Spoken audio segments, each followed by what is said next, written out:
Panoorin niyo mga idol, ito yung nagpabagsak kay Inoue, ang makakalaban ni Casimero.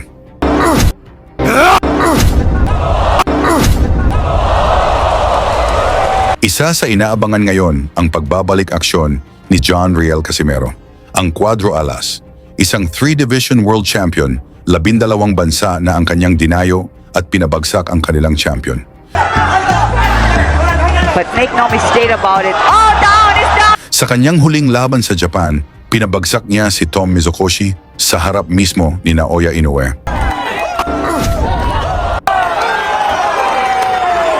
Ngayong May 7, 2026, muli siyang magbabalik sa Japan upang harapin ang 2-division world champion na si Luis Neri.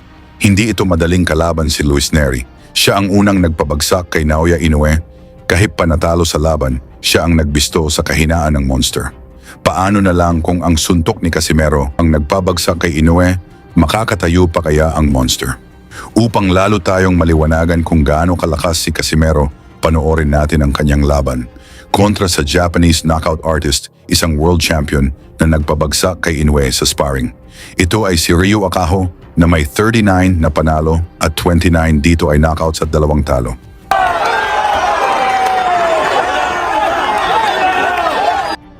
Sa umpisa ng laban, atake kaagad si Cuadro Alas, walang respeto sa kinatatakutang Hapones.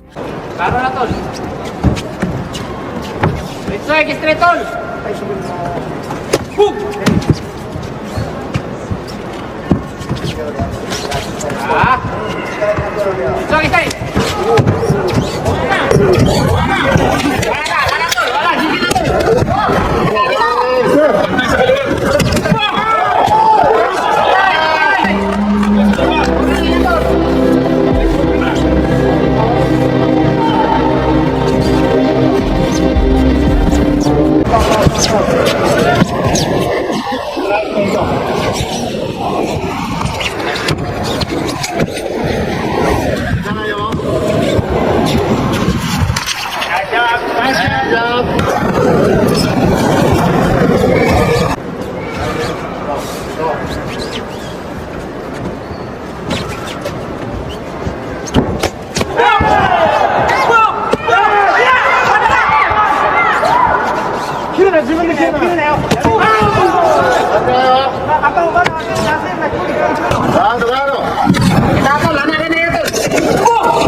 Luwag lang.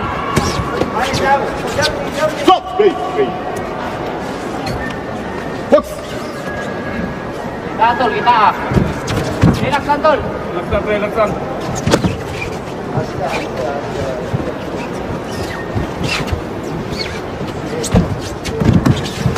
Kita, ingat na. Kita. Paano na lang kung ang suntok ni Casimero ang nagpabagsak kay Inoue, makakatayo pa kaya ang monster?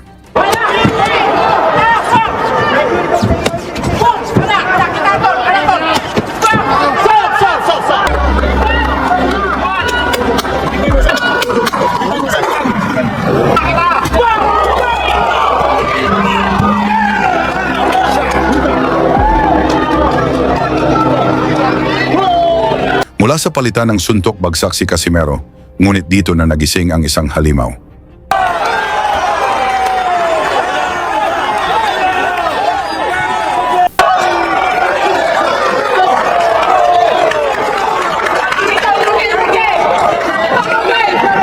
Mas mabangis ng mga atake ni Casimero, binugbog si Akaho walang preno. Sunod-sunod na suntok, walang tigil na pressure. Unti-unting bumigay si Akaho.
Mula sa mga kombinasyon ni Casimero, inawat ng referee ang laban at nagsabi kay Casimero na iwasan makatama sa batok.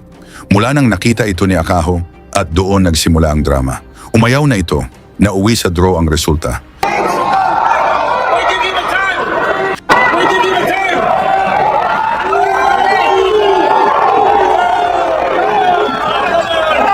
Paano na lang kung ang suntok ni Casimero ang nagpabagsak kay Inoue, makakatayo pa kaya ang monster?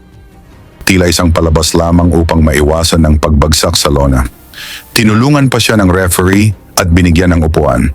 Sa review ng Korean Boxing Commission, binago ang desisyon.